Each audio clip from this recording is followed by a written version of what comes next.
Hello, and welcome back to another episode of the Reason Through podcast, a show dedicated to having charitable, philosophical discussions, as well as helping you develop and reason through your views. In this episode, I speak with Assyriologist Dr. Joshua Bowen. We speak on his work, Did the Old Testament Endorse Slavery? For the first 5 minutes or so, I conduct a small interview with Dr. Bowen, so if you want to skip straight to the topic, see the 6 minute mark. If you find value in what I'm doing, please consider subscribing, rating, and reviewing the podcast as it shows your support, and I would greatly appreciate it. Thank you. All right, everyone, welcome back to another episode. Today with me, I have Dr. Josh Bowen. Thank you for coming on the podcast. Oh, of course. No, I appreciate you having me on. Yeah, so before we get into today's topic, if you wouldn't mind telling our listeners who you are and what you do. Yeah, sure. So I have a PhD in Assyriology from Johns Hopkins University, where I majored in Sumerian and Akkadian linguistics and Mesopotamian literature, culture, background, all that sort of thing. And I minored in Hebrew Bible because I have a fairly extensive background in Hebrew Bible. I got my master's degree in theology from Capitol Bible Seminary in Old Testament studies, Hebrew Bible. So I took a lot of Semitic languages when I was in seminary. I taught Hebrew for 2 years while I was there. So I really liked the Old Testament, and I kind of brought that into my doctoral studies. But currently, my wife runs the YouTube channel Digital Hammurabi. She's also an Assyriologist. Met her at Johns Hopkins, and so she runs the channel, has a scholarship program that she runs for PhD students.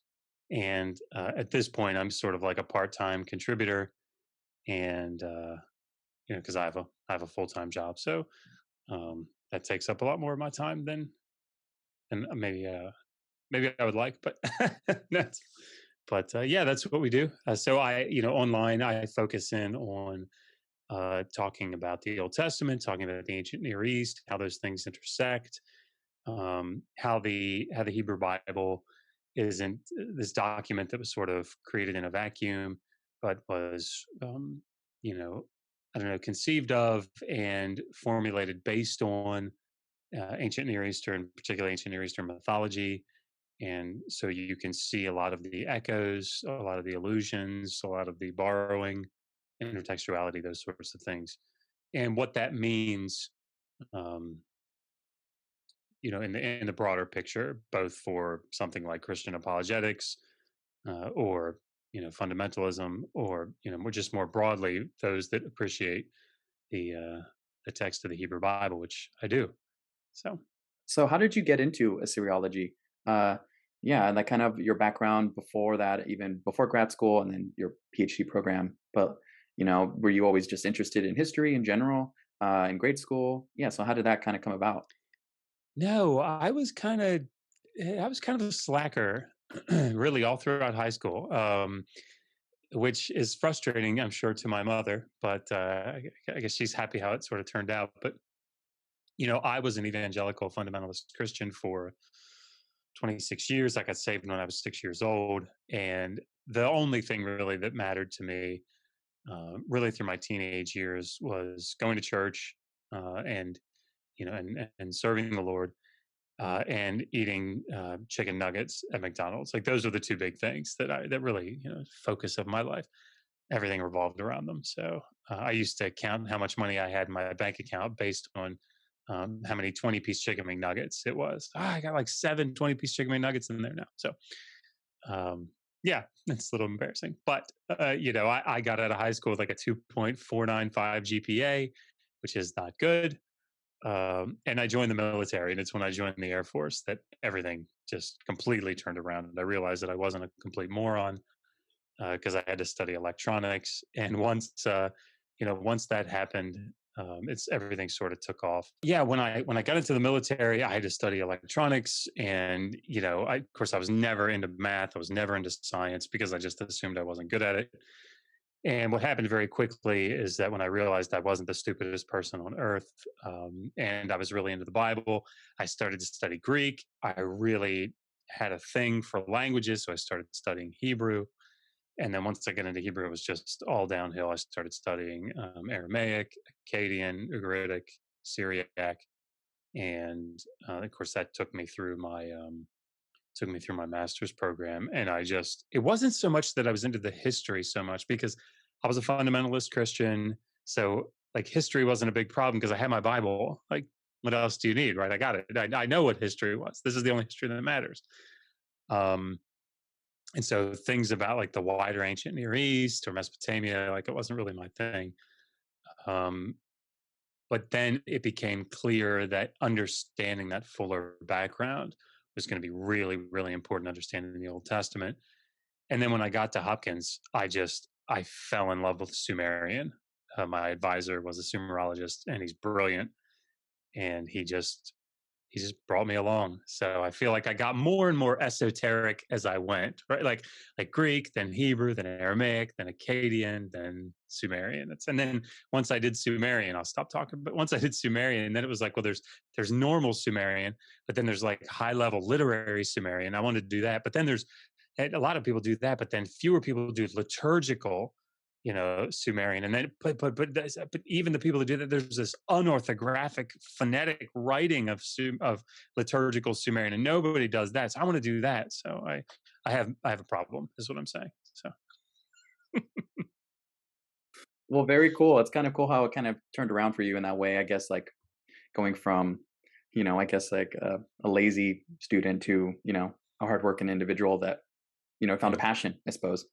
yeah, So very cool. So that I think this is all a good segue into kind of.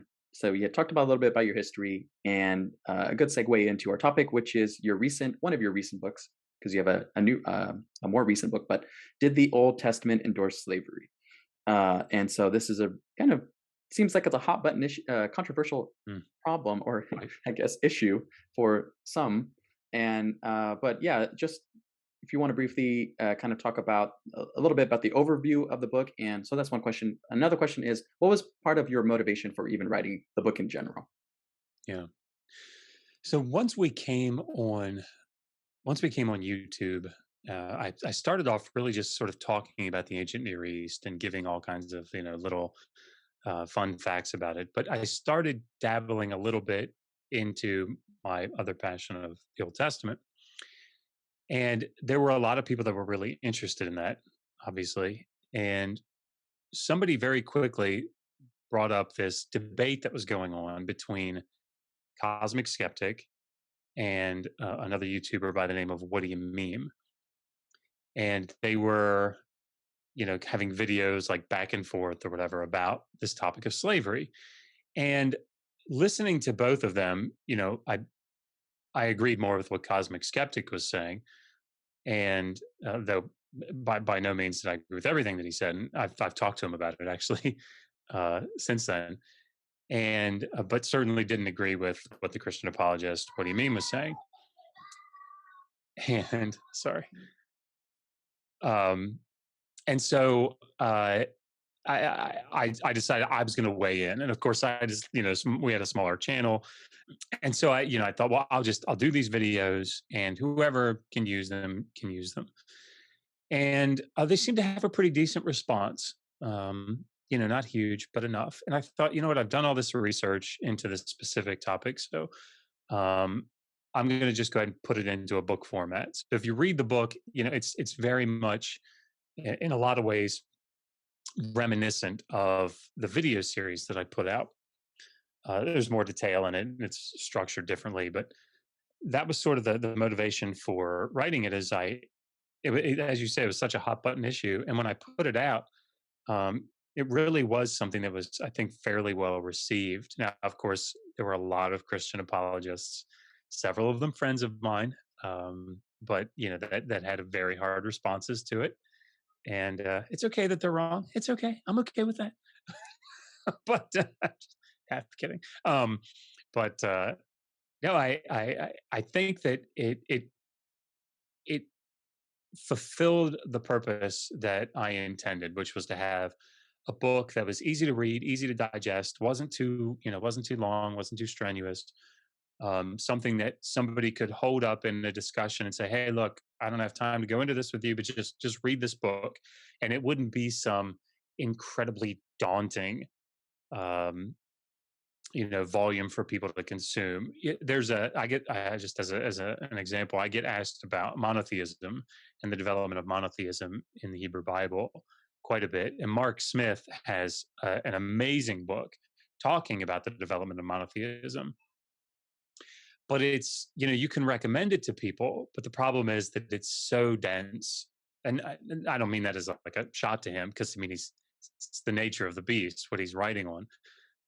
It's not an easy read.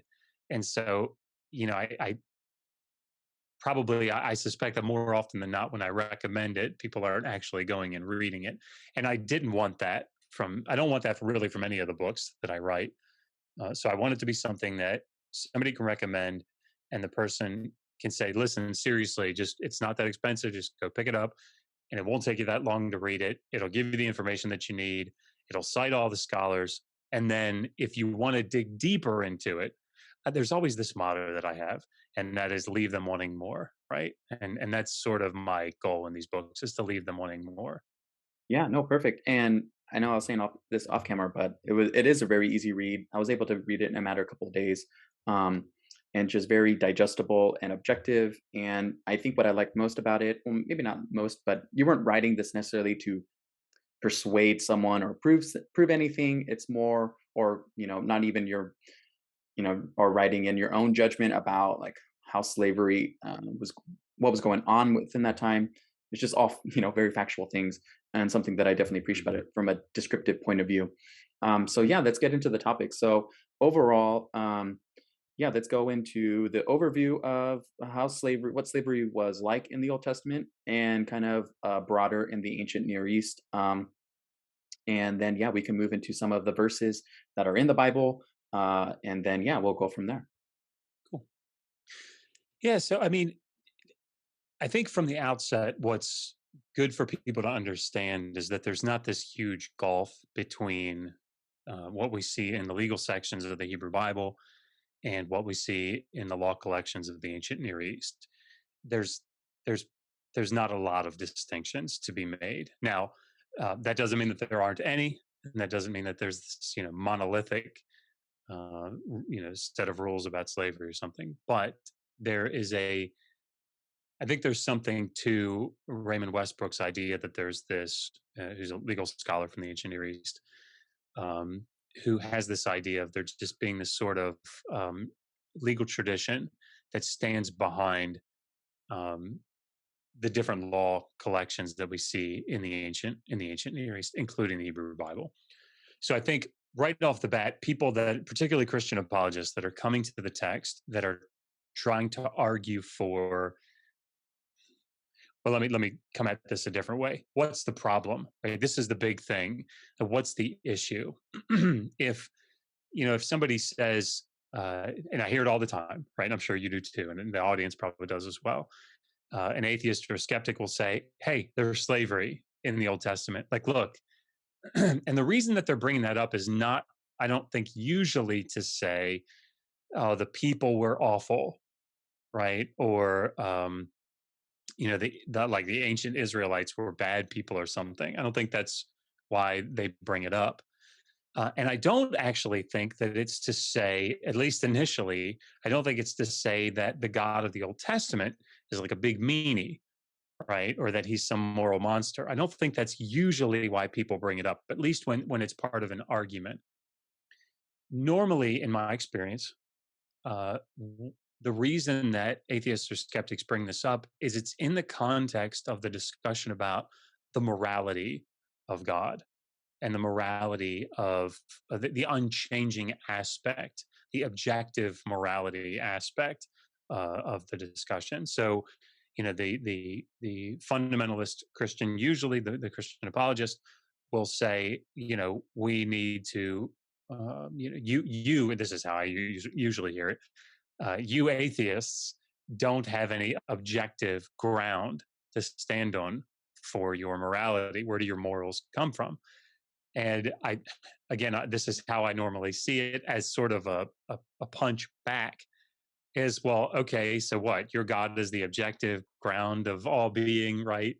And the source of your morality, but yet he endorses slavery in the Bible. Boom, right there, you know, shots fired.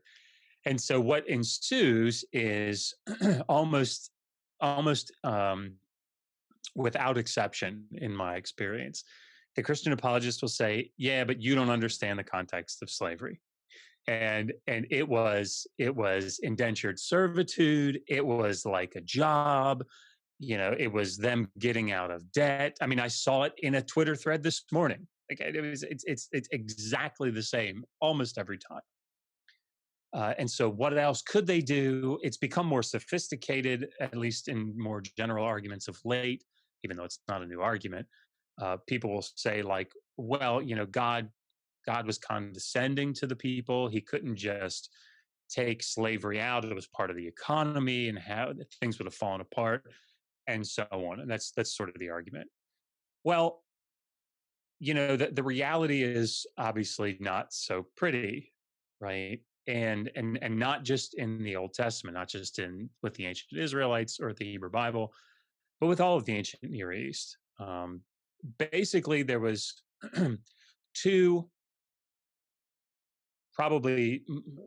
I don't like to talk about the third as much because it's so hot buttony, so much more hot buttony. But there are basically three types of slavery in the ancient world. You have debt slavery, which is the sort of indentured servitude that people are talking about, and and it's more nuanced than just indentured servitude.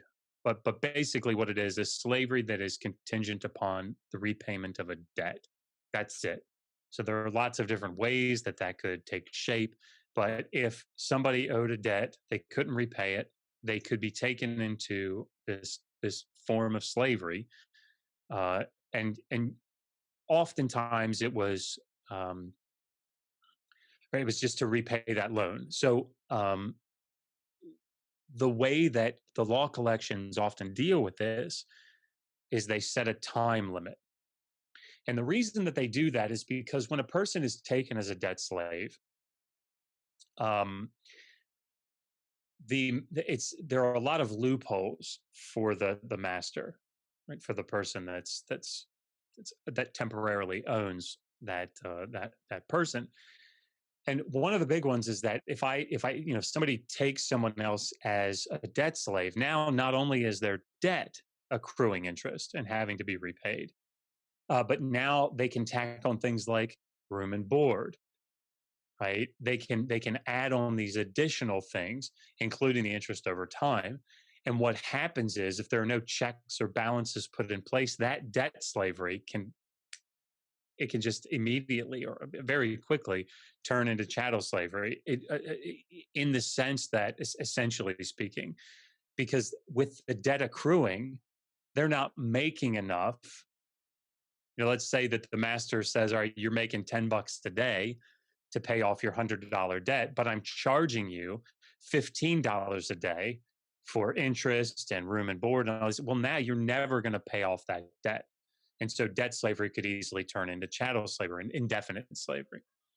And so there were limitations put in place. For example, in the Hebrew Bible, as well, I know we're going to talk about it later, but you see that in Exodus and Deuteronomy, there's a limit of 6 years. So, hey, that slave comes in, he works for 6 years, and then he's done. Now the debt is repaid. You can't charge anything else, can't keep him any longer. Everything's satisfied. In the laws of Hammurabi, you see that for 3 years. They get 3 years. The master gets three, and then it's to be set free. But again, the rationale, excuse me, the rationale is essentially the same, trying to do away with this indefinite debt servitude. So that's one type. The second type is just straight up chattel slavery. So the only difference between debt slavery and chattel slavery, as far as the definition is concerned, is that chattel slavery is not contingent upon the repayment of a debt. So, for example, if someone is born into slavery, so you have a slave that, like a male slave, has sex with a female slave, and a child is born. That child is a chattel slave. There's no debt that that child can repay in order to be released. Now that doesn't mean he couldn't be released. but it wouldn't be based on the repayment of the debt. But that's what chattel is. It's just movable property.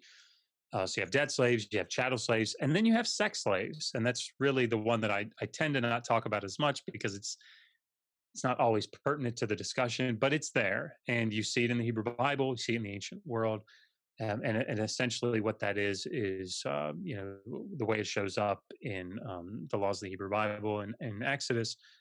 A father can sell his daughter as a slave, a slave concubine or a slave wife. That's still kind of up in the air. It's debated, but to to a master, and that's essentially what's happening is she's being sold for her reproductive capacity, and also for the physical pleasure that the master can gain. I mean, that sounds really crass, and from our perspective, it definitely is and should be.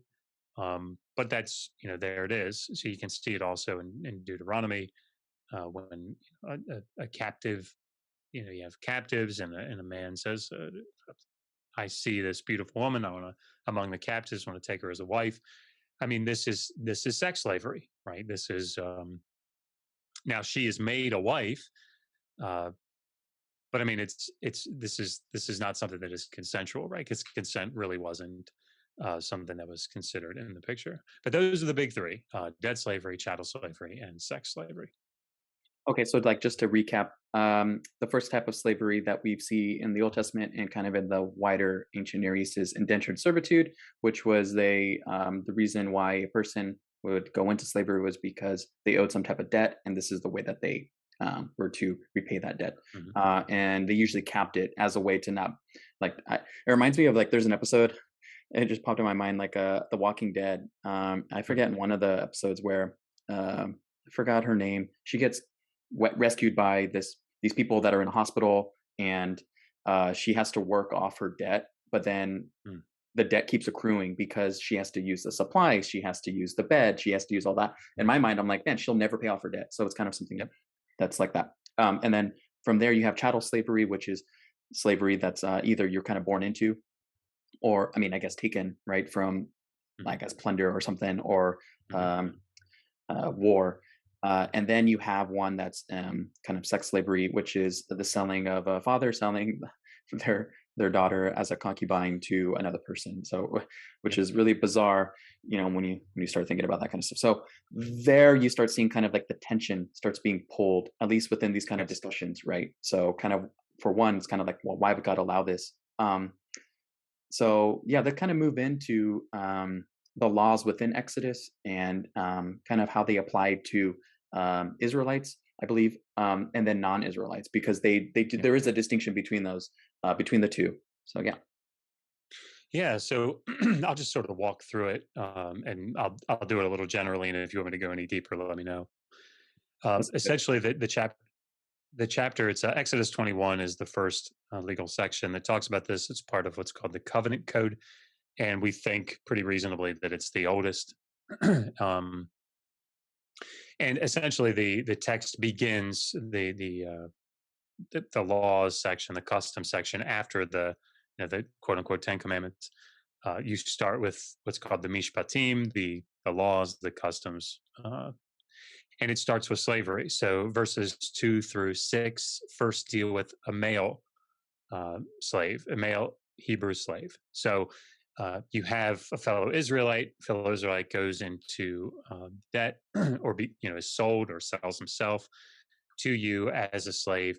You may keep him for 6 years. He goes free in the seventh. That's the general principle that's laid out. So then it deals with the different circumstances, the variations. And this is very common sort of casuistic law. You have a general statement, if then, but then it'll sort of now here are the sort of the sub circumstances that could fall under that main heading. So the first one is, all right, if he comes in alone, he comes in unmarried, comes in single.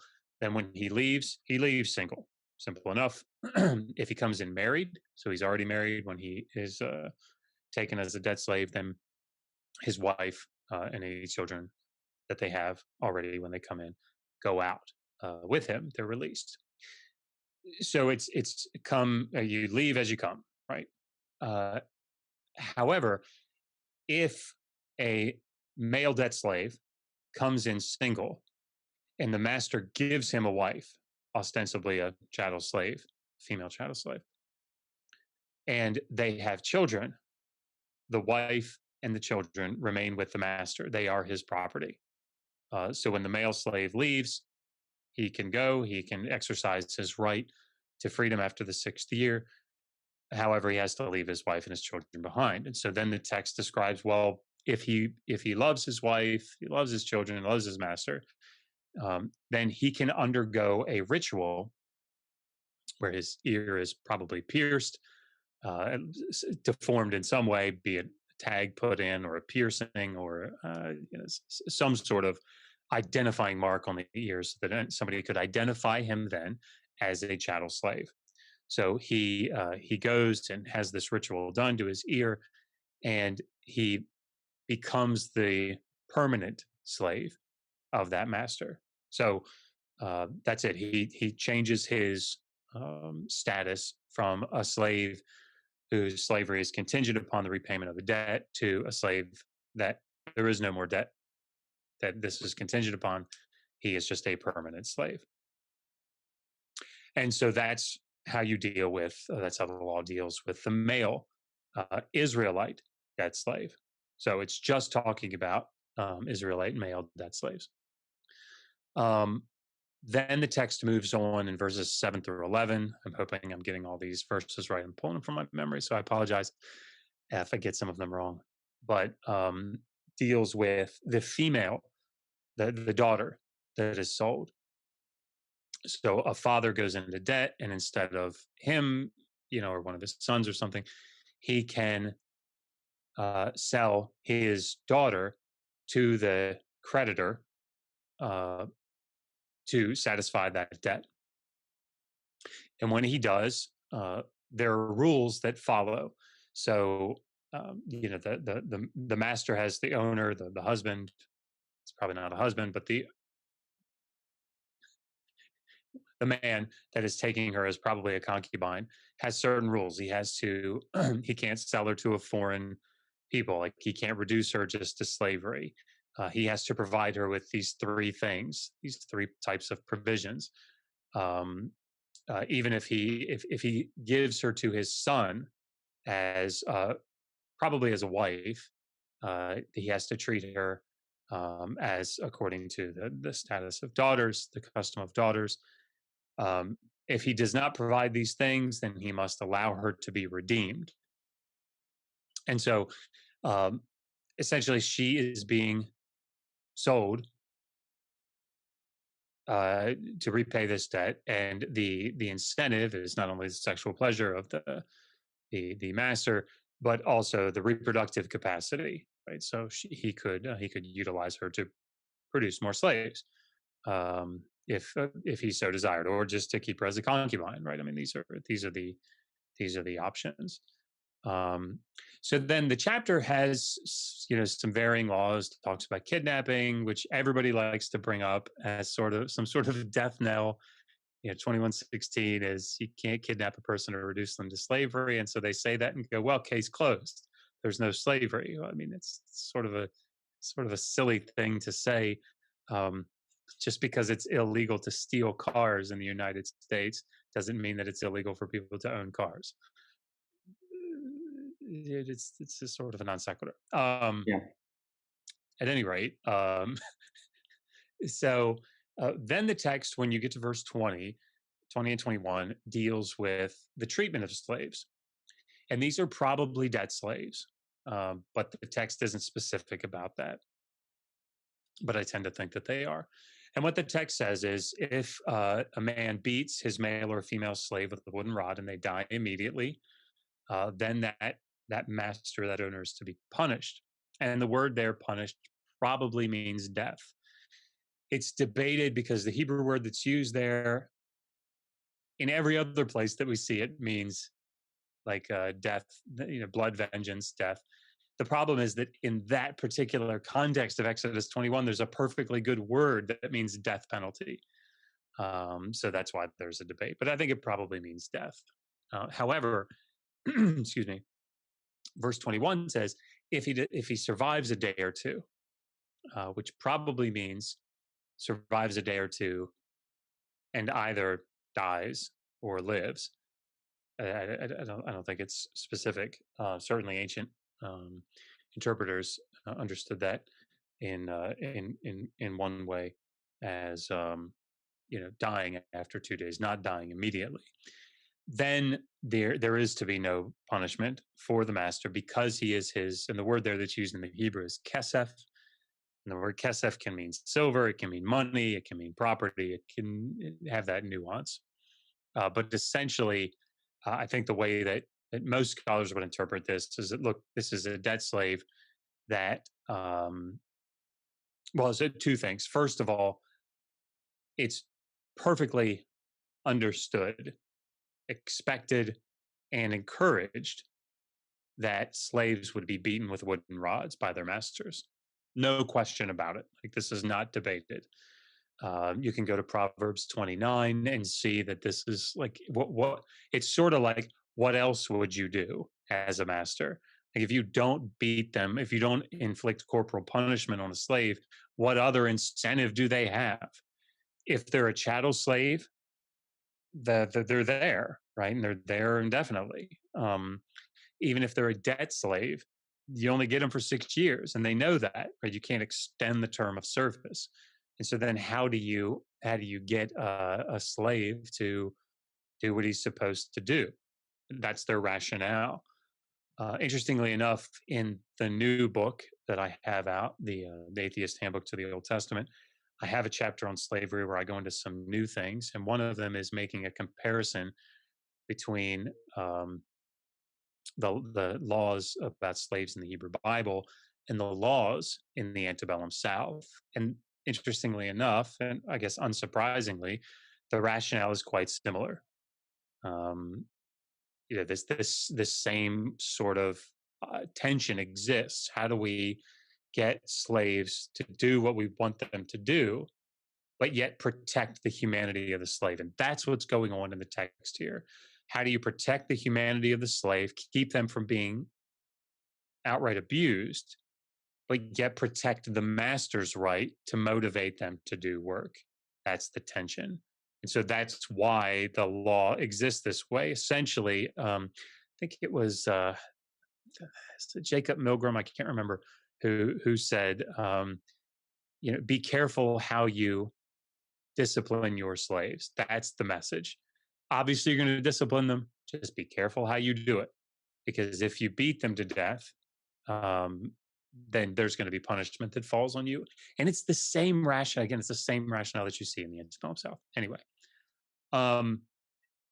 so that's what that passage is talking about. This is consensus scholarship that I'm providing. This is what scholars say about this. So then the text sort of moves into when two men fight and they hit a pregnant woman, what happens? Then that turns into a discussion about lex talionis, which is the law of retaliation. So then it's an eye for eye, foot for foot, burn for burn, so on and so forth. Then that section about lex talionis, the question then arises, well, what about the slave? Is a slave due lex talionis? And the text says no, he's not. So in verse 26, it says, if a master puts out the eye or damages or destroys whatever the eye of a slave, he is to release the slave for the sake of the eye.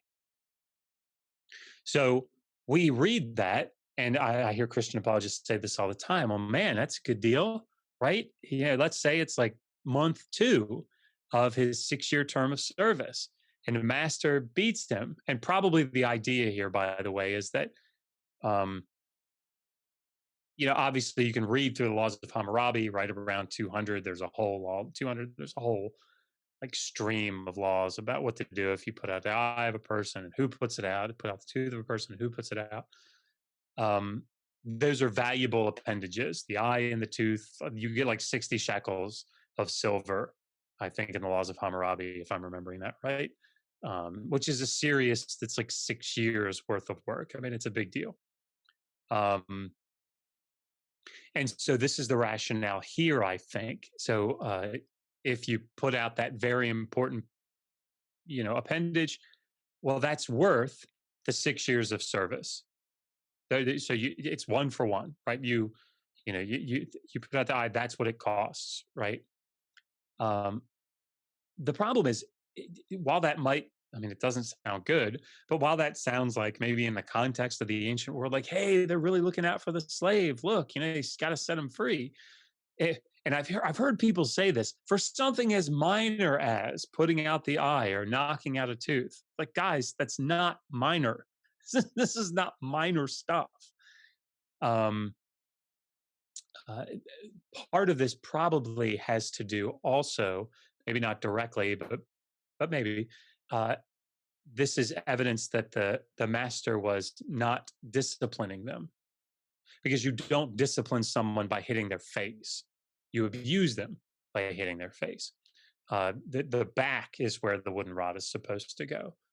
In the Proverbs, you see that. So probably that's, again, another indication that they're beating them about the head, and so that's abuse. And so this is the punishment. But what's interesting about this is that if lex talionis applied to the slave, what we would expect to see, as we would expect to see in other law collections, is if a master knocks out the tooth of his slave, his tooth will be knocked out. But we don't see that. And the way that, just as a brief aside, and please feel free to jump in, check up and tell me that's enough, Josh. But part of the rationale of lex talionis oh, why am I blanking? Martha Roth has a really good lecture that she gave on this a couple years ago on the Oriental Institute, just sort of talking about the rationale of lex talionis. And essentially what it is it's trying to establish the value of a knocked out tooth or a knocked out eye. How do you do that? So for a slave or for a commoner, they just set the price. Here's what it is. In the law collections of Hammurabi, for example, here's what it is. However, in the Hebrew Bible, and in other ancient Near Eastern law collections, if you have two equals that are, so you have a free man and a free man, and one free man knocks out the tooth of the other one, they don't just set a price. And the reason for this is that, let's say you have two free men, one is like in his 20s and the other's in his 50s. And the 20-year-old is like a leather worker or something, or a goldsmith or a blacksmith, and he really needs his depth perception, right? He really needs to be able to use both of his eyes really well. And he knocks out the eye of an old man, right? Well, is the value of that old man's eye the same as the value of the other guy's eye? And how do you account for that? What sort of system can you put in place that will sort of cover all of those ideas? And the rationale here, as she argues, and I think she argues convincingly, is that blacksmith, that young blacksmith, now the old man has a right to his eye. And the old man, what good does an eyeball do to an old man, right? Nothing. Maybe some personal satisfaction or something. But that blacksmith now can say, whoa, I'll give you 200 shekels of silver if you let me keep my eye. And the blacksmith, and the old man can say, no way, like, you got to be kidding me. 200 shekels, yeah, I want 500 shekels. And the blacksmith can then weigh his options. Like, okay. And of course, most people are just going to pay to keep their eye, right? And so that's the rationale. Well, the reason that's important, the reason I bring it up here, is that the slave does not do that. The slave doesn't get to say to his master, I have a right to your eye. I have a right to your tooth. No, there's a payment that's fixed. And the payment is whatever your 6-year term of service was, done. You're free. And so that's what the text is doing. That's the issue that it's trying to address. Going back to the disciplining, in some kind of skeptic circles, you'll hear that the master can just beat the slave into an inch of their life, and they kind of get away with it.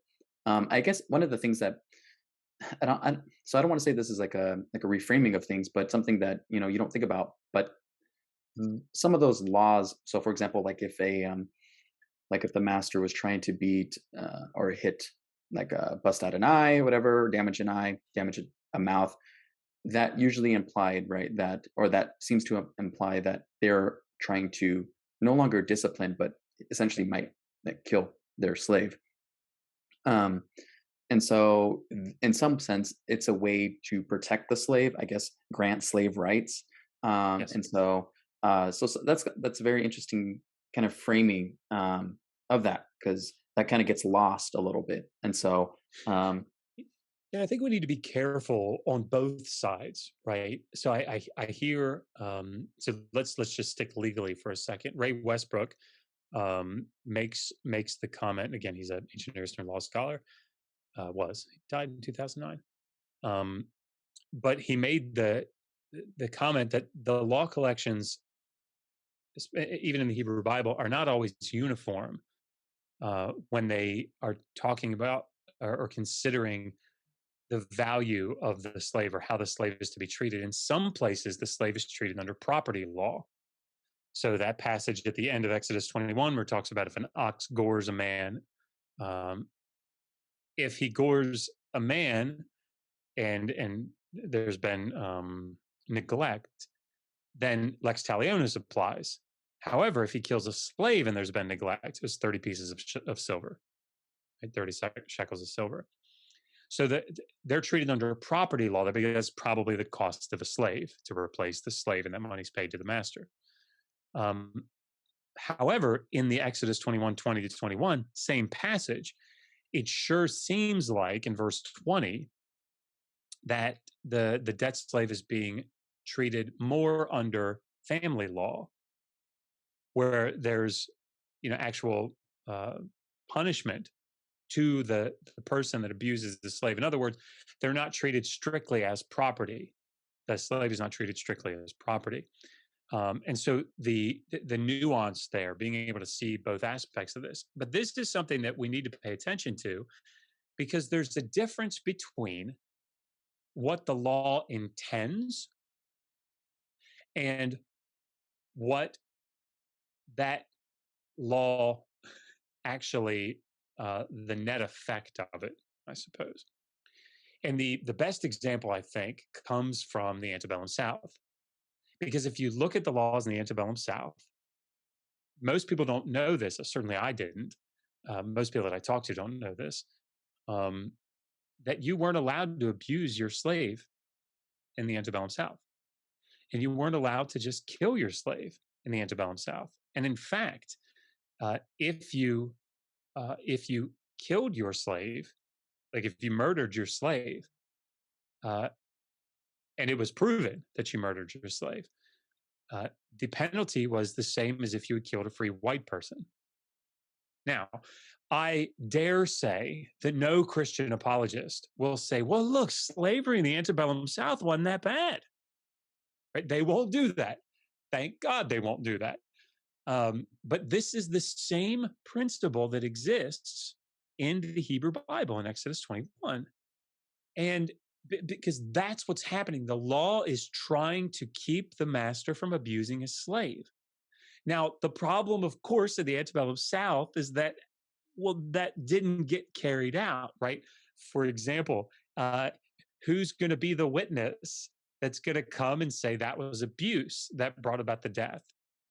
That wasn't moderate correction that brought about the death. Well, it would have to be another free, probably slave owner, right? And it's like, well, yeah, I mean, how often is that going to happen? Then you'd have to have that heard before a jury, and the jury is going to have to convict. And these are like free, like the odds are so stacked against the slave that it was just very rare that it happened. Great book to read on this, by the way, if people are interested in this, is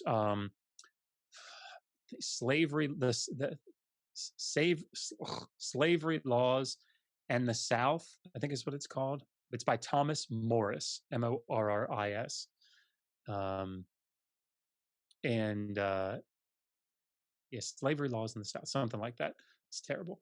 But he goes into all this stuff. But the point is that there's a difference between what the law is intending in Exodus 21 and the net effect of that law or those laws if put into practice. And the same is true. I mean, look, I'm trying to think of a good example. If we say, uh, I don't know if you say to your children, look, you can only have, well, no, great example. Here you go. If you ever watch the show Brooklyn Nine-Nine, one of my favorite shows, there's a part where Captain Holt is at the bar and they're celebrating. The squad is celebrating, and he says there's a 2-drink minimum. Hey, I'll pay for your drinks, a 2-drink minimum. Right, well, that is set in place to try to keep the individual members of the squad from ordering too many drinks and having him pay for them. Right. So that's the intent of that rule. However, Jake Peralta goes and orders a drink, and he has champagne with like 30-year-old scotch and top shelf tequila all put into the drink, right? And he says, Captain said I could get 2 drinks. He didn't say how many drinks I could put in it, right? So the net effect, it failed on its face because there weren't enough stipulations, or it wasn't specific enough in order to keep Jake from ordering 3 different very expensive drinks in one and having it count. So this is the sort of thing that we have to make the distinction between what the law intended and what could have taken place. So is it true? I'll stop after this. But is it true that slave masters could have taken advantage of that well-intentioned law and abused their slaves by it? Yes. So in that sense, the skeptic is absolutely right. What they don't want to say is that the law intended that, like it's some sort of a guide, like, hey, slave master, here's how you beat your slaves to an inch of their life and get away with it. That's not what the law is intending.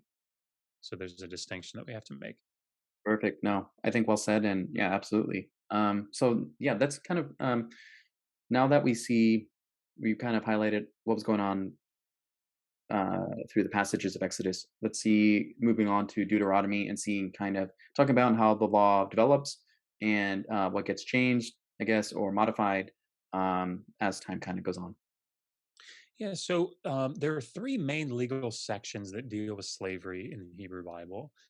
There is Exodus 21, Deuteronomy 15, and Leviticus 25. I always struggle with Leviticus 25 because I always want to say Leviticus 26, because when I was a fundamentalist Christian, Leviticus 26 was a really key passage for me to talk about. So I said it all the time. Hey, Leviticus 26, courses of Christ, Leviticus 26, Leviticus 26.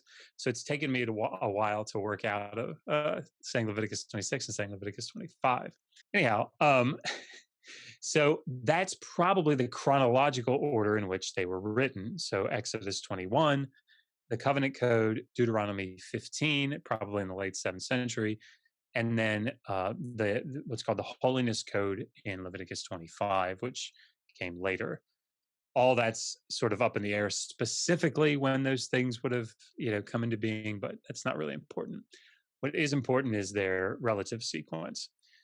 And several good articles have been written. Bruce Wells wrote one relatively recently, talking about the development between these passages. And essentially, what you see is in Exodus 21, you're allowed to take a male debt slave. He serves for 6 years, goes free. And that's it. You just let him go in the 7th year. Female slaves, you're allowed to take them. You're allowed to take them as concubines. And they don't go out. They serve you forever. In Deuteronomy 15, in the text, however, there seem to be definitely some changes, maybe just in the general concepts, maybe actually in the reevaluating and replacement, updating of some of the laws. So the first one is for the duration of servitude.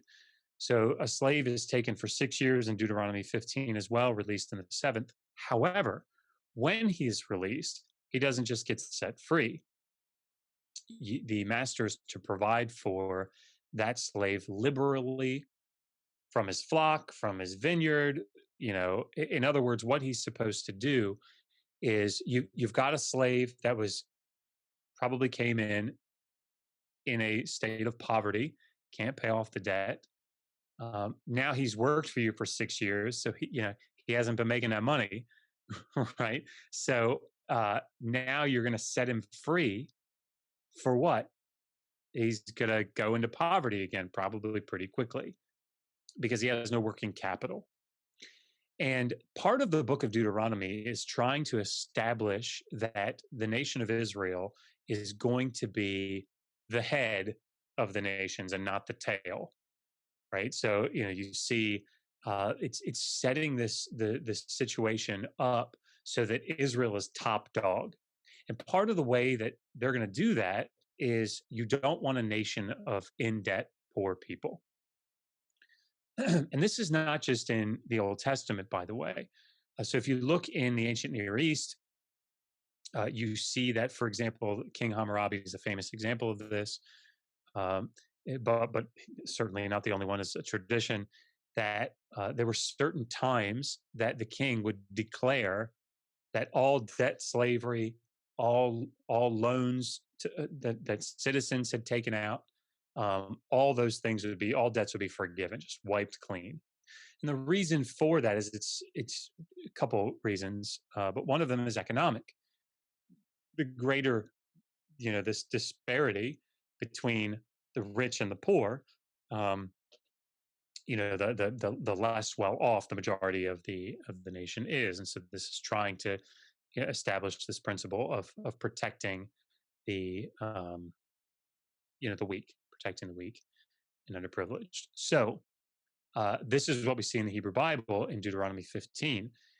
The Israel, and it's for the Israelites, right? So Israelite slaves, debt slaves, they work for 6 years. When they get released, the master is to provide for them so that they go out and they've got a fresh start, that they've got all this working capital. They're not going out there poor trying to make things happen.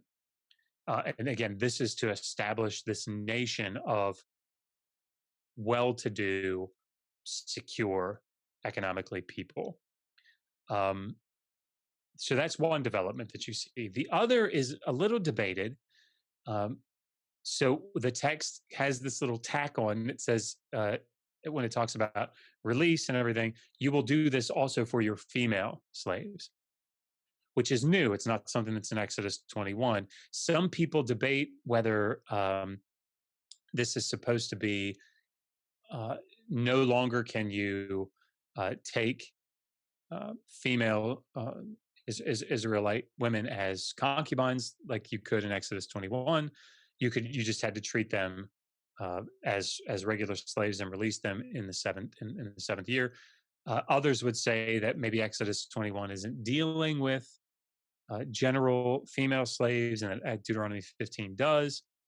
And in any case, it's a later text, ostensibly, that is developing what you see in Exodus 21, and for the better. But again, for the better for the Israelite slave.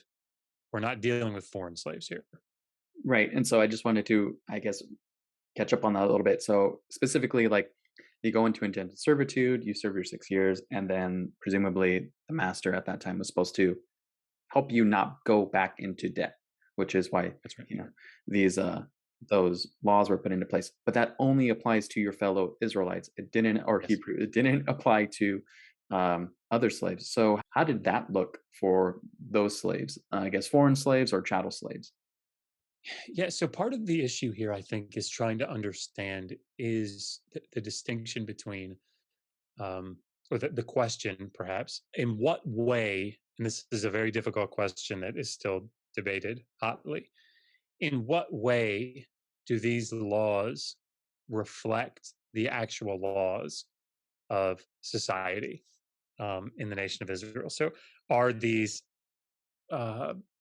just scribal um, scribal developments? The group of elites that are sitting around writing what they think should be the case. Or did they actually reflect how law was practiced? the customs, those sorts of things. And this is not just a case, or this is not just true or problem for laws in the Hebrew Bible. This is a debated thing in all ancient Near Eastern law collections. So if the text doesn't deal with it, probably the safest thing to do is to say, don't speculate about it. So I don't think the law is in Deuteronomy 15 is dealing with, it doesn't have in mind foreign slaves. It's really not an issue. It's not something that they're considering. And this is important, and we could talk about it later, but this is important in Deuteronomy 23 when you're talking about the laws of the law of the runaway slave, because people could jump on that and say, well, I mean, I don't know if you want to deal with that here, if you wanted to deal with it later, but we can come back to it if you want. It might fit better later. Okay. Yeah, no, go for it. Keep going. Yeah. So Deuteronomy 23, 15 to 16 says, if a slave runs away, then you're not to return him to his master. And so like this one here, if there's one that I hear all the time, it's this one. Like, all right, fine. Let's say there was slavery. If the master mistreated him in any way, or if he just didn't want to be a slave anymore, he could just run away and that was it. Yeah, not so much. So probably the person to read on this, one of the people to read on this is Raymond Westbrook has written on this. Bruce Wells also, but again, this is something that's pretty widely written on. And I in the book I have a bunch of citations of this, so people can look at the secondary literature on it. But essentially, what's being spoken of here, sort of the consensus view. There's really only one person that I can think of, that one scholar that doesn't agree with this, and it's a guy out at Trinity, Richard Averbeck, who's a friend of mine. He's an excellent scholar. He was an Assyriologist as well. And he says, so I'll talk about what the options are. Most Christian apologists want this to be just a blanket statement. Any slave that runs away, that's it. Probably the reality here, particularly given the context and what's said in that particular set of verses, is this is talking about foreign slaves who are running away from foreign lands and coming into Israel.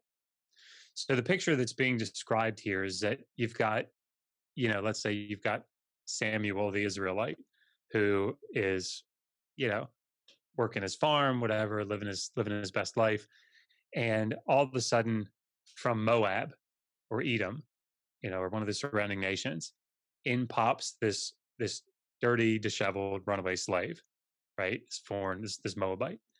He says, "Oh my gosh, I've come so far and I've run away from my horrible master, or whatever in Moab." What does Samuel the Israelite do? There are a couple of options, right? Oh, okay, well, have a seat. Let me get you some food. You can live here with me for a while. Well, if you look through the legal collections in the ancient Near East, there's a real problem with harboring runaway slaves. It's bad. No, don't do that. And there are ramifications, serious ramifications that come from that. And of course, it's also true in the Hebrew Bible, right? Any man who kidnaps a slave or is found in possession of a kidnapped slave, that person is put to death, right? So the idea of a runaway slave or somebody that you didn't come by through legal means, being with you could potentially cause problems, right? So that's one of the things that they're considering. So what does Samuel do? Does he say, "Here, come on in, you can live with me"? Does he say, "No, I'm going to take you back to your master"? Because that's in the law collections, that's the right thing to do. Take him back to the master. The problem is that, particularly in that section of Deuteronomy, this would be part of a oh my gosh, why am I blanking on the type of treaty?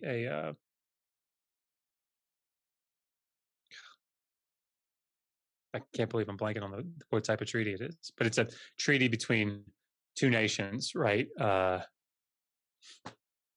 Extradition treaty. There you go. That's the word that I'm trying to get at. So a lot of these nations bordering nations in particular would have sort of extradition treaties, right? So if a slave runs away to you, this is the treaty, this is the law, you bring them back. And the same is true for us. If they come to us, say, bring them back. Israel's not supposed to have these treaties with the surrounding nations, right? That's not what's supposed to happen. The relationship, if you look in Deuteronomy chapter 20, the relationship that's supposed to exist between Israel and the surrounding nations is one of servitude, right? These nations are to act as corvée labor for them, and that's the best case scenario for the surrounding nations. So this idea of having these like treaties, these extradition treaties, and everything set up, that's what the text is probably trying to fight against. Some of the evidence for that is what's in the text itself. So it says, what are you supposed to do? Well, you're supposed to let him live among you, not in your house, but among you, wherever he pleases, whatever place whatever city he wants to settle in. It's like a hands-off approach. Come on in, Moabite runaway slave. Wherever you want to go, set up shop. Now we can't be held responsible for like harboring you, but we're not responsible through this treaty for returning you. It's a hands-off sort of approach.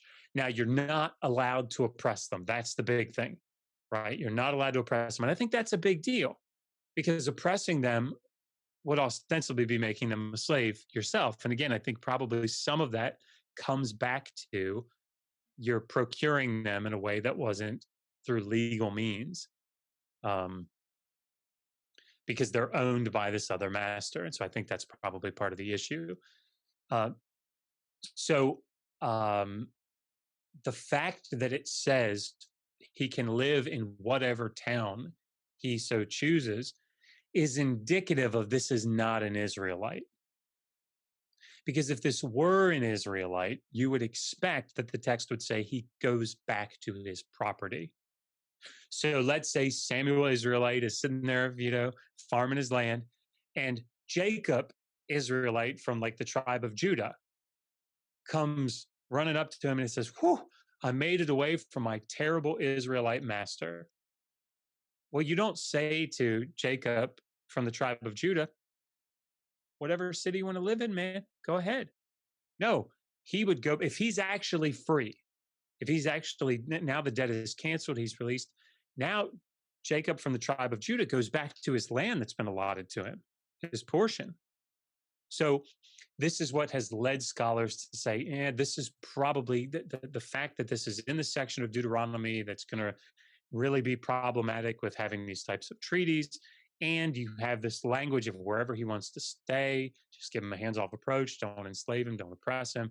This is probably talking about a runaway slave from a foreign nation that's coming into Israel. You don't send them back. So then you mentioned that there was at least another possible interpretation that's more kind of not necessarily consensus, but yes. Yeah. Right. So you can see it. Actually, there's two places that you can. One person that makes not the argument, but the statement asserts that it is the case. And then there's another. So I'll start with Richard Averbeck in a recent volume, maybe like 2019, I think. It's like Old Testament back, like the background or the backdrop or something like that to the Old Testament. It's an edited volume. It's excellent edited volume, by the way. And any Christian apologist, by the way, that hears what I'm about to say and says, "Oh, I'm going to go get Richard Averbeck's chapter, get that book and read the chapter, and that'll destroy Josh's argument." No, you're going to be sorely disappointed on everything else. He agrees with me completely, almost completely. So he says very clearly that there's debt and chattel slavery in the ancient Near East and in the Hebrew Bible laws. But what he says is, this is any slave that runs away, they don't get returned to their master, which would mean Jacob from the tribe of Judah escaping from his mean Israelite master, or from a foreign nation, whatever, it doesn't matter. He escaped. Anybody escapes, they're freed. It's all canceled, and you can't return them. Now, he doesn't give any argument for that. He just states it. He said, this is what this means, which is problematic, right? Because it doesn't seem to engage with the secondary literature. the other person who mentions it, as if it's an interesting way that she mentions it, is Tikva Frymer-Kinsky, who wrote the chapter on Israel in the Raymond Westbrook's edited volume, like the 2000, I think it's 2003 edited volume, Laws in the Ancient Near East, I think is the title. And she writes, Deuteronomy 23, if this means any slave that runs away doesn't get returned, it completely nullifies the entire slave system. That's what she says. Something, I'm paraphrasing it, but that's essentially what it is.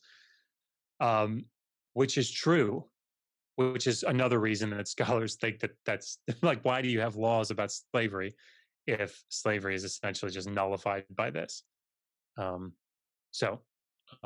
That, amongst the other reasons that I've given, is why we don't think that this is just any slave running away. Yeah, no, I totally thought that too. I'm like, if any slave can just run away, then how does that work for holding slaves? Or it just seems to, Yeah. the whole Yeah. slave economy would collapse. Okay, and it's not impossible. I do, to be completely fair, that in and of itself wouldn't be an impossible. I think that's indicative, but I don't think it's the reason that it's not talking about any slaves, because the book of Deuteronomy, and also we're going to talk about Leviticus 25, there's no question that in the text, the problem of the economic system collapsing because of slavery going away would not be a problem for Yahweh, because he talks consistently about the supernatural provision that would be required for even certain aspects of slavery. So when he talks about give them liberally from all the things that you have, the first question that comes up in the master's mind is, wait a minute, like, he just worked off the debt of the stuff that I gave him before. Now I'm going to give him a bunch more stuff. And God's response is, if you do this, essentially trusting in me, I will supernaturally bless you. So if you go into debt, essentially, with this guy, another 30 shekels worth of materials, worth of supplies and food and everything, I will increase your harvest, probably in the context, 60 shekels worth. In other words, if you trust God, he would supernaturally provide. So I don't think that that's a defeater. Not that there are lots of defeaters or whatever, but I don't think that's necessarily a defeater, the economic aspect, because I think God could step in and say, it could be implicit that God would take care of it. But again, it's the other things that lead me to believe that that's not what's going on. When we think about the system would collapse, that's why I don't think it's about just any slave running away. Perfect. All right, so yeah, let's move into kind of the last bit of it, which is Leviticus 25. And so if you want to kind of highlight what's going on there and how that further develops, I guess, develops even further than Deuteronomy does. Yes. So Leviticus is part of that holiness code. It's the last of the three, chronologically speaking. And so, again, it develops. And there's a great article by Levinson, I think. It's called The Birth of Dilemma. And it basically, what he's doing is he's showing how Leviticus 25 is flipping many aspects of Exodus 21 on their head. And so, in other words, there's intertextuality going on there between those two texts. And it's specifically reworking aspects of Exodus 21 and probably Deuteronomy 15. So in Leviticus 25, the chapter, just broadly speaking, is talking about the year of Jubilee. So this 50th year, Israel is supposed to set aside every seventh year. Every seventh year, there's supposed to be a Sabbath that you let the land lie fallow. You're not supposed to grow any, like till it or anything like that, plant. You're supposed to leave the land alone for the entire year. They call that a Sabbath year. So every seventh year, land lies fallow. And every seventh year, you let the land lie fallow. Then in the fall, which is the 49th year, Then in the 50th year, you have another year, and it's called the year of Jubilee. And in that year of Jubilee, debts are canceled. Debtors go back to their property. They get their land back. If they sold any portions of it, they get it back. It reverts back. So every 50th year, debts are to be canceled. Everything goes back. It's like a reset button.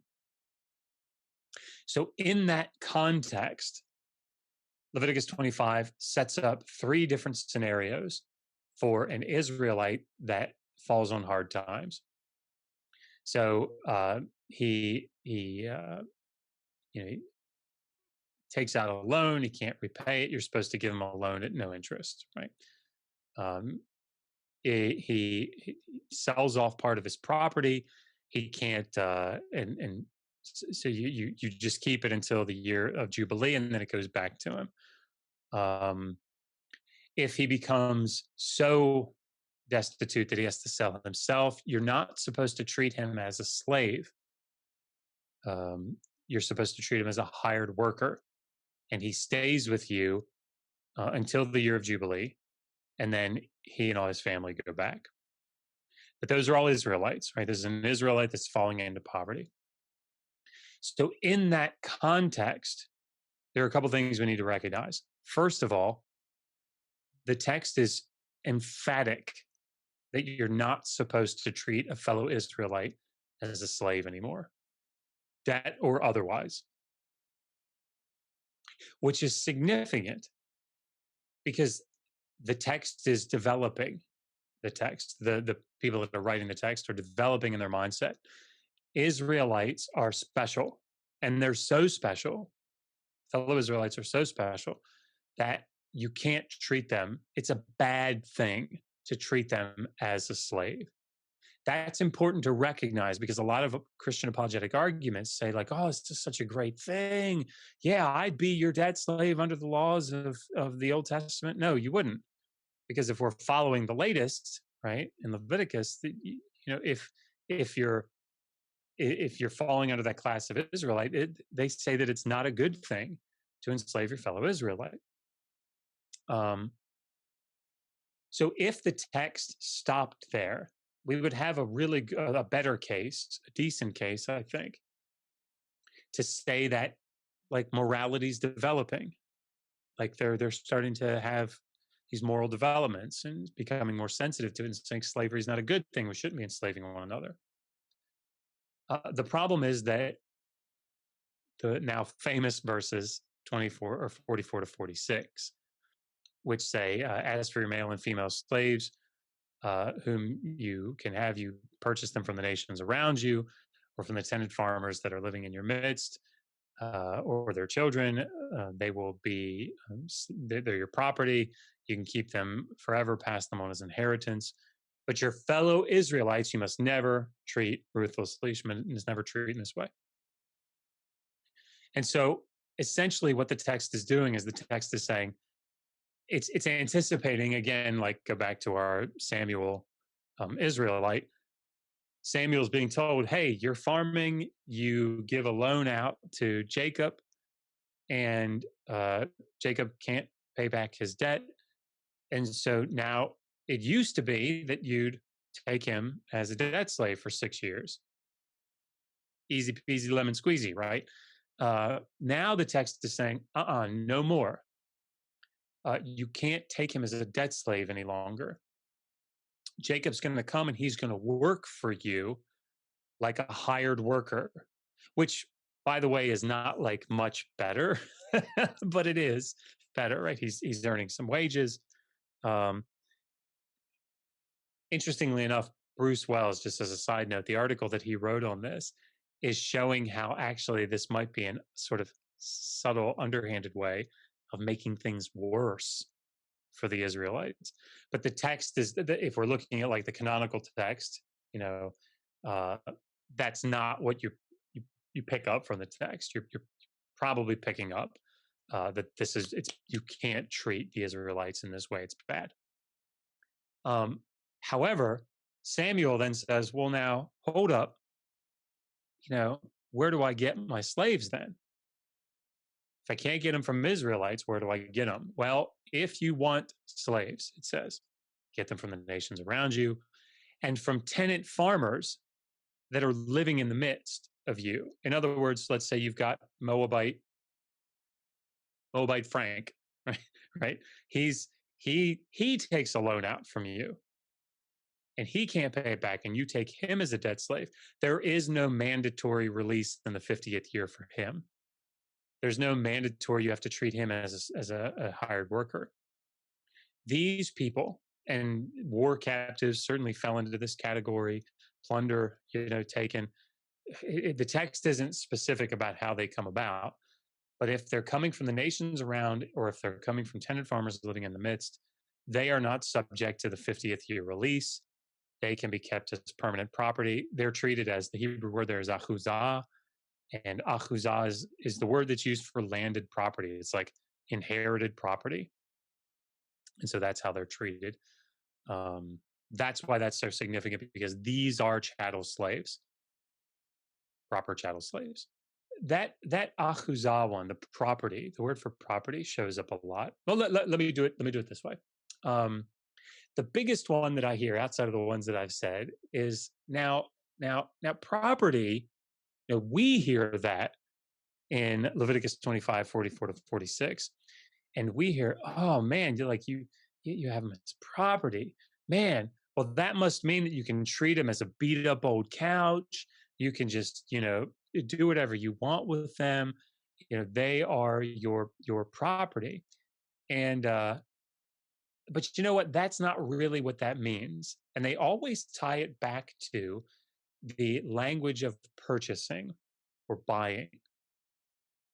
So the Hebrew word that's used there when it talks about in these different slave passages, when you purchase a slave, the word there is kana in the Hebrew, kana. And kana has, like every word in every language, different nuanced meanings. And one of the nuanced meanings of kana, it can mean to like buy, like go take silver and you give it to somebody and then you get this thing in exchange. But it can also mean like to acquire something a little softer like that. So like, like in my travels, I acquired this really cool antique, or so like it's not even a good example because you probably buy that, right? But I mean, like, I was out at the shore and I acquired some seashells, right? Or like But a anyway, professional player, we acquired this new player on a team. well, that's where they want to go with it, right? Yeah. So, well, today LeBron James is purchased by the Lakers. Is that who he plays for? Okay. Yeah. Patting myself on the back for getting that. But he's purchased, right? You buy, these players. Does that mean, because the owner of the Lakers, does that mean that he's just this beat up old couch? He can do whatever he wants? No. And so that must be what's going on here. Well, we interviewed John Collins one time from Yale, talking about something similar, this similar sort of argument, and he said, "Nice try." And that's what I say, nice try. No, that's while that is within the semantic range of the word to buy, or the word kana, the word kana most frequently, and particularly in slave contexts, means to purchase something with money. So yeah, trying to downplay the purchasing aspect by trying to equate it somehow with like a basketball player. I mean, let's just briefly walk through the differences if we even need to. You don't own the basketball player, right? You own his contract. And that means that if he decides at any point he's walking away from the contract, he might not get paid the millions of dollars that he was supposed to get paid, but you don't keep him in your house or keep her in your house and restrict her leaving or him leaving. In other words, there is a Venn diagram overlap right? Between the use of the word owner and the use of the word purchase. Uh, but that overlap is very limited and certainly doesn't extend to the idea of slavery. Slavery in this, they can't leave. They're not getting paid. They are uh, they are owned as property by the owner, and they're passed on as inheritance. LeBron James is not passed on as inheritance. So the other thing that I hear less frequently, but it still comes up, and it's hard to believe that it comes up, um, is the word property there, achuzah in the Hebrew. It appears in the book of Ezekiel. And in the context of Ezekiel, it's in chapter 44, where it shows up. Uh, they say, here in Ezekiel 44, I think it's verse 25, God calls himself achuzah, calls himself property. So what? Does that mean that God is a slave? No, it doesn't mean that. The word achuzah there is used almost exclusively to refer to the actual inherited land that the Israelites had. So the tribe of Judah gets this section of land, and the tribe of Naphtali gets this section of land, and so on.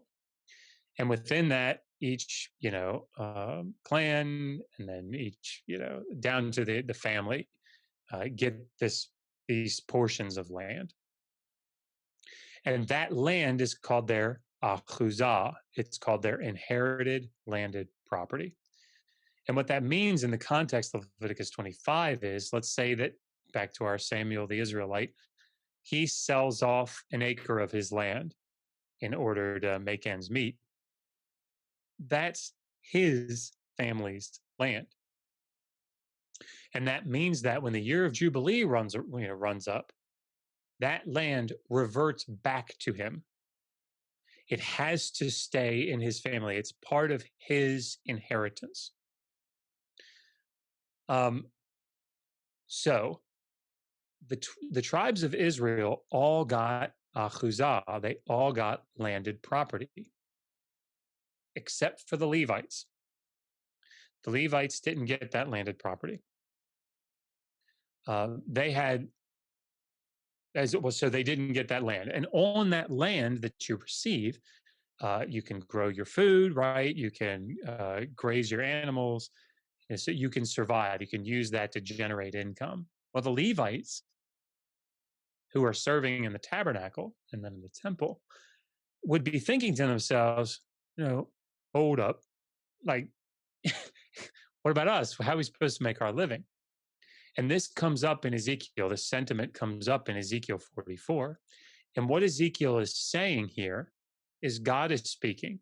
And God says, don't worry about it, Levites. No, you don't get landed achuzah, but you're going to get other stuff.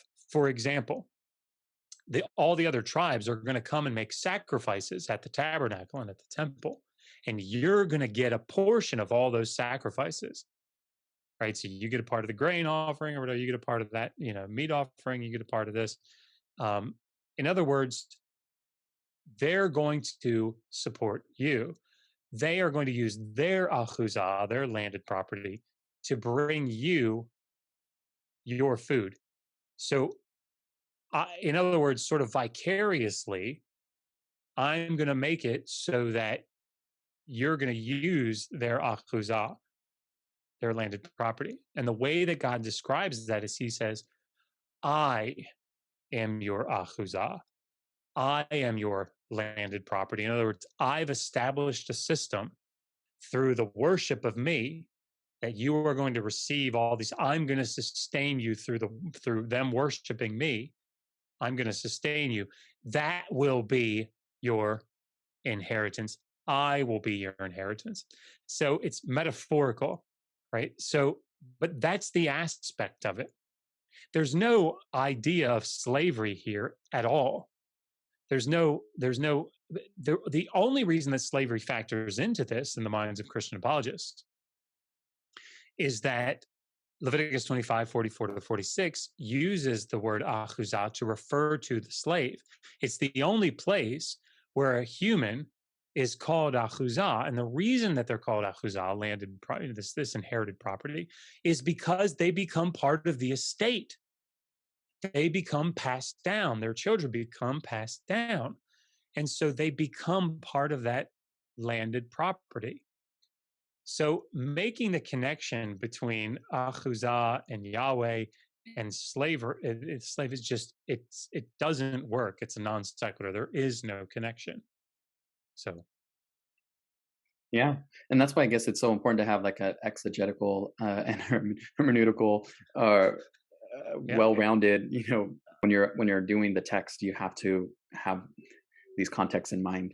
Uh, and it's complicated. I mean, yeah, like I guess I don't fault any non-specialist for.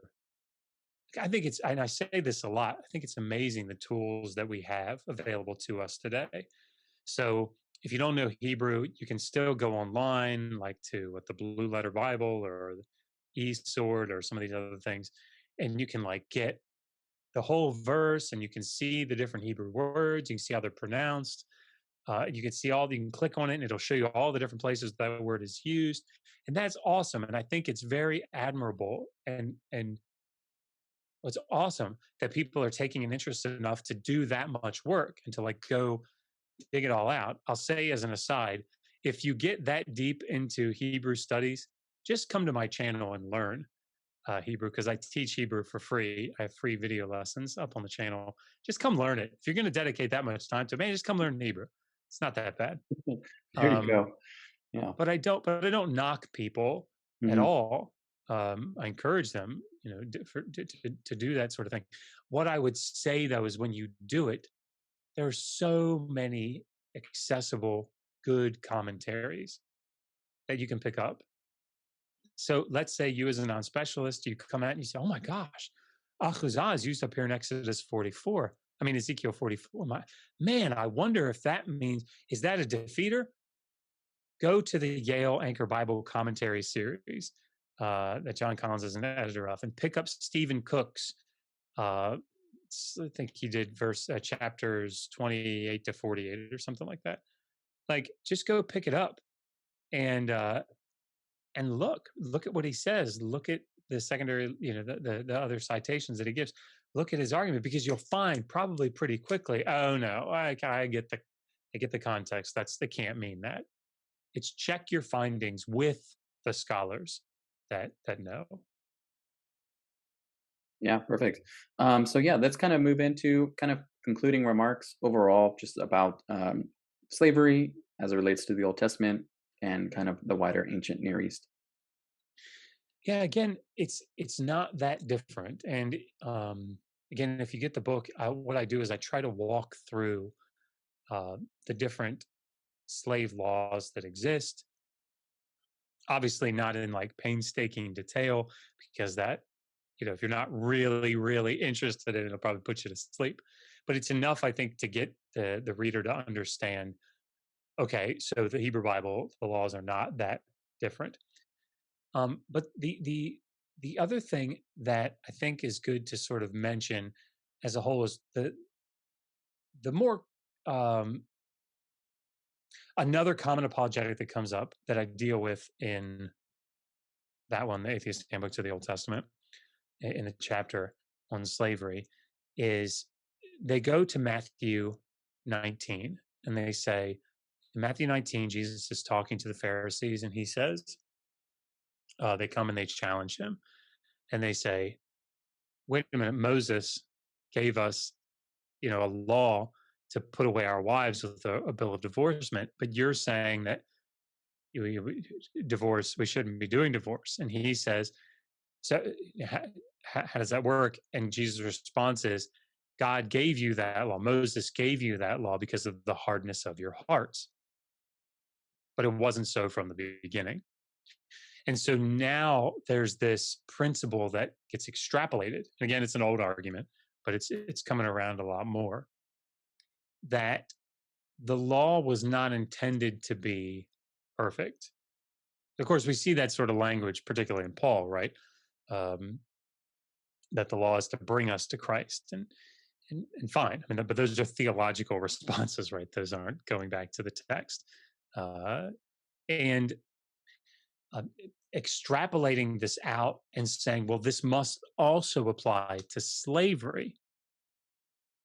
Therefore, slavery wasn't the ideal situation. And that means that God was just kind of working with the people. Um, they were really evil. They were really wicked. And so the laws in the Torah, and including slavery, are there to sort of like move them along a little bit, just a little bit further and a little bit further, until such time as either God would, the Holy Spirit would, be able to indwell them in the Book of Acts, and moving forward, the law would be written on their hearts under the new covenant, those sorts of things, um, or until Jesus could come and condemn it, or the New Testament writers could condemn it.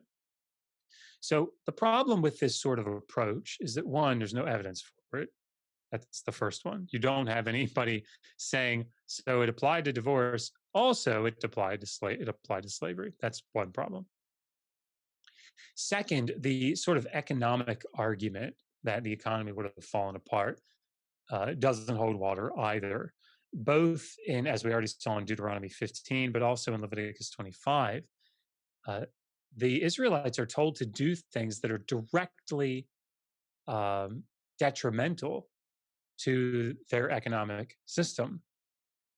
They're to just forgive these debts and to give all this support, which would have been detrimental ostensibly to their economy.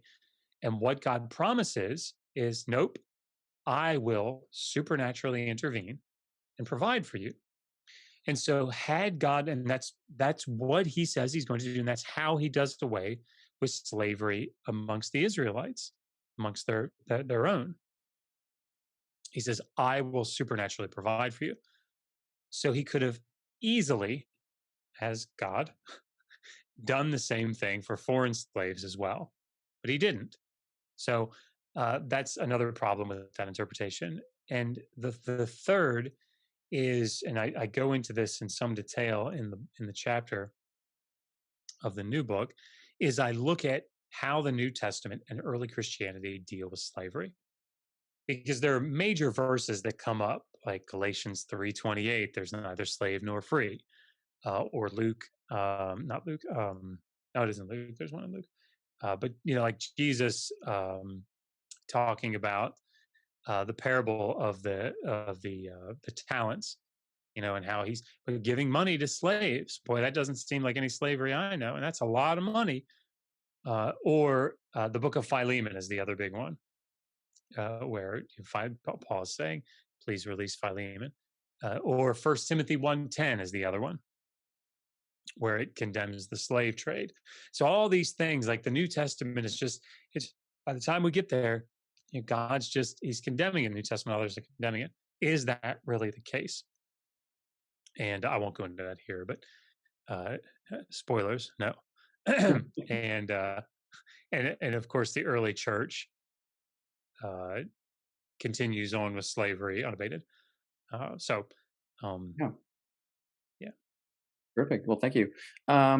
Where can people find you? Because you mentioned you have a YouTube channel, but you also is there other places? But yeah, if you want to kind of give a list about where people can find you. I appreciate that. Yes, so we're Digital Hammurabi, Hammurabi. If you go to, probably the easiest way actually to do it, instead of trying to remember that, if you can remember my name, Joshua Bowen, Bowen, and go to Amazon and type it into the search bar, all four of our books will come up, and like we link, or we list and maybe link all that information, like in the description of the books or in the author section. But we're Digital Hammurabi. We have a YouTube channel. We have a website, www.digitalhammurabi.com. I'm on Twitter. Megan is on Twitter. But yeah, so we have those two books: To the Old Testament Endorse Slavery, The Atheist Handbook to the Old Testament. I published my dissertation as a popular book on praying and going to school in ancient Sumerian. So, what was school like? What was prayer like in the ancient Near East and Sumerian? And then I've got a book if you're interested in learning how to read Sumerian, ancient Sumerian. One, it's like ancient Sumerian for dummies. It's learn to read ancient Sumerian for complete beginners. And actually, that's a pretty popular book of ours. So yeah, that's where you can find us. Perfect. And all those will be in the links. All those links will be in the description for our listeners to check out. But yeah, Yeah. once again, thank you for coming on the podcast. It's been a pleasure talking to you and learning more about the Old Testament and stuff. So thank you. No, Jacob, Pat, thank you for having me on. It's been an absolute pleasure. And let me know when you want me to come back. We can talk about the new book. That sounds good. Thank you. And that concludes another episode of the Reason Through podcast. See you next time.